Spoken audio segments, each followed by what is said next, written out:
This episode was boring as hell.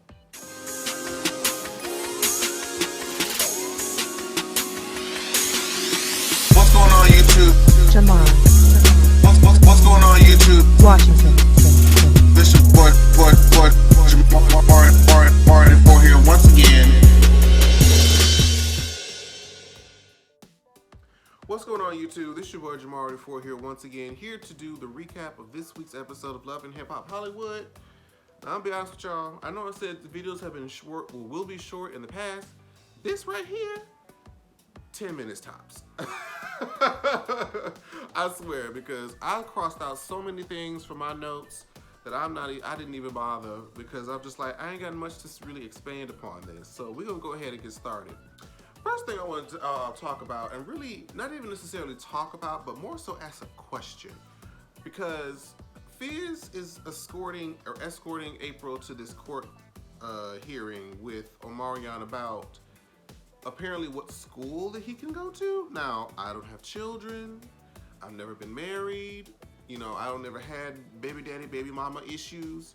So I didn't know that you had to go to court to decide where your baby goes to school. Now, I do know that where you can go to school depends a lot on your address, and I guess depending on which parent that I'm assuming they're talking about their oldest son, Omega. Depending on where he's living, depends on what school he's going to. So it's kind of like who's gonna be the primary caretaker, maybe, if that's the case. But I was still kind of confused, like, why are we going to court over this? Or like, what can the court system do? Like, tell you to go to Booker Elementary or Sam Henson Elementary? Like, what? Somebody, I really wanted to, I brought this up to ask the question. Somebody tell me in the comments, as relates to custody, child, of the child or what have you, what does the court have to do with where they go to school? I swear it was confusing to me, but Fizz was there supporting her. They kissed, the friendly whatever that was supposed to be. That happened, and a child. I just wanted to know. I had to pose that question because that was something I could pull from that whole situation. Now, this is probably gonna be the meat and potatoes of this particular video. So J Boog gets the people or the bandmates of the boy band Immature together to talk about potentially joining them on the Millennium Tour with B2K. Now, as I mentioned last week when I talked about, Marquise Houston, I am not familiar with Immature's discography. I'm really not. So, I knew there were 3 people. That's really all that I knew. And I knew that Marquise Houston was one of them. So, he pulls them together, and they have the discussion about, money. Okay? And I feel like for this reason, this is one of the reasons why a lot of groups nowadays don't really last, especially in like Western or American culture. Like it requires so much more management. You have to split money a certain percentage. Then usually what happens is one member or a couple of members usually end up being more popular than other members, and that rate of popularity is judged nowadays by like social media following and impact. So people feel like they're supposed to get more because they have more of a job to do with the group. And honestly, it makes sense. It's unfortunate for the other people in the group, but it does make sense. So, for example, like with like J Boog mentioned B2K, Omarion sings a lot of the songs. I can't tell you where a Little Fizz vocal is anywhere in any of their music. I mean, he probably gave a little yeah in the background, but as far as just like having a verse or a bridge, some significant part of a song where we can recognize, ooh, that's Fizz, ooh, that's J Boog, ooh, that's Raz B. We ain't got that. We ain't got that with B2K. Omarion's voice was the lead, okay? And apparently that was the case with Immature as well. So what J Boog was proposing is that between the three of them, instead of it being like a 33, 33, or 33, or whatever, how was it? Yeah, that's right. Instead of it being like that to equate to the 100%, Marquise would get 50%, and the other two members would have to split the 50% to 25-25. And then, I mean, at first that does sound kind of fucked up. However, what Jay Boog kind of mentioned is that not only is he doing like immature, music and, catering to those fans, he's also having his own set, which includes a lot of the songs that we talked about last week. All Because of You, Naked, Circle, all of that. He has to perform music for people like me who only knew him as a solo artist. So he has to, do two different sets. So he should, because he has a lot more work to put in, should make more money. Now, what's the young man's name? Kesey? I'm not sure. I hope I'm not butchering your name, baby.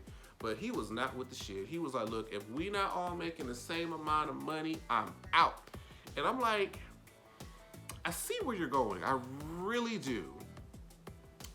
But I can't help but feel like you probably need this money, because when they was walking into that meeting, he seemed like he was the most excited to be there. And was just like, hey, let's talk business, bro. Let's make this money. And I'm like, oh, okay, well, if that's the case, you should have went ahead and make the money. See, he wanted to be, all even, which I mean is fair, but considering all the work that Marcus Houston has to do compared to what y'all be doing, and again, I probably would have more of a perspective if I was more familiar with their music. Is it more like B2K where we mostly only hear Omarion singing, or is it more like the lines of even Destiny's Child, as an example? We knew that Beyonce was the lead singer, but there were distinct parts in just about every song where you knew Kelly was singing a song. Kelly even led some of the songs. And we knew that when Michelle would sing a lot of the bridges for the song. So there were specific parts where you could recognize each artist in the group. We didn't get that with B2K, and I'm pretty sure we probably didn't get that with Immature unless somebody tells me otherwise. I'm just saying, but I just feel like it wouldn't be fair to have somebody split their earnings when they're doing so much more than the other members. You know how you felt when you had a school project and you had that one person that didn't do shit but show up on presentation day and stood there while everybody else that actually participated did their work and they got the same grade as everybody else? I'm just saying, he should have took what he had, because, girl, something is better than nothing.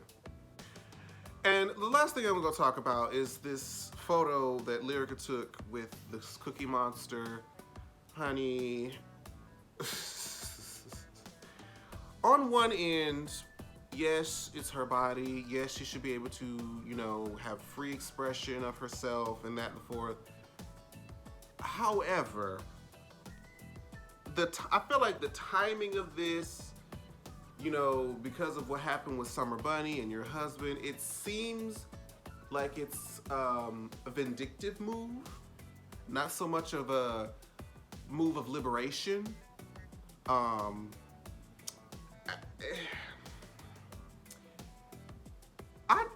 want to pose that question.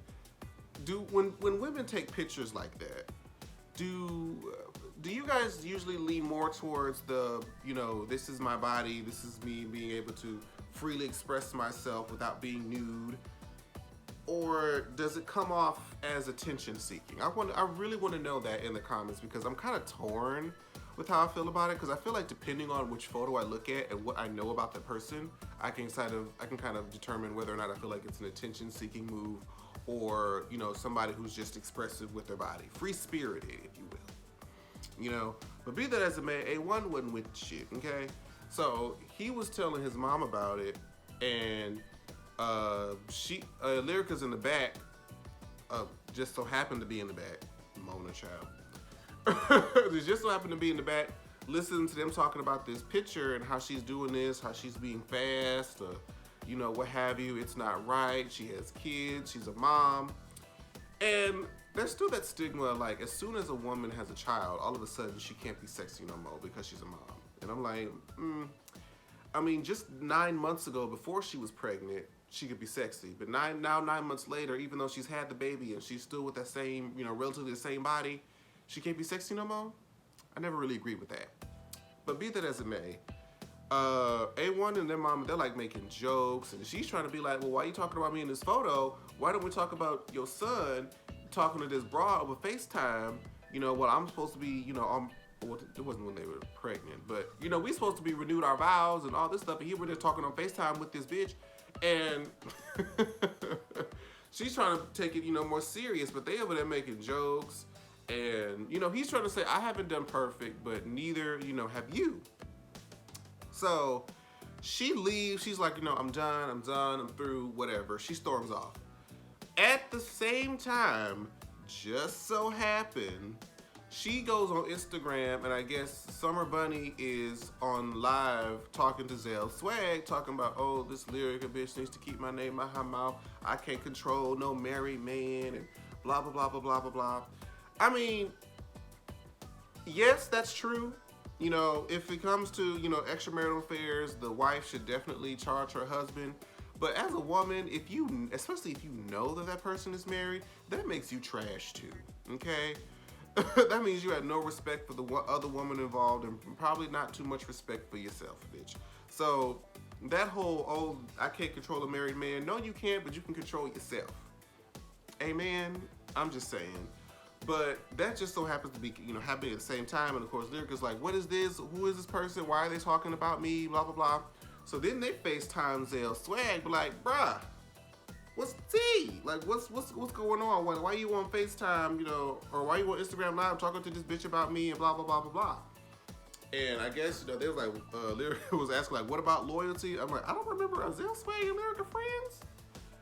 I don't recall. Sometimes a lot of these relationships feel blurred and forced and whatever. But honey, she's like, look, I'm through with this shit. I'm not about to sit here and be disrespected. Like, this happened to me. I'm still in the house. I don't have to be. I can get the fuck out. I've already been looking at apartments. So she's like, you know what, fuck it. I'm packing my stuff. So now, like, as A1's trying to stop her, she's like, no, don't stop me. Don't, get out my way. She slaps dude.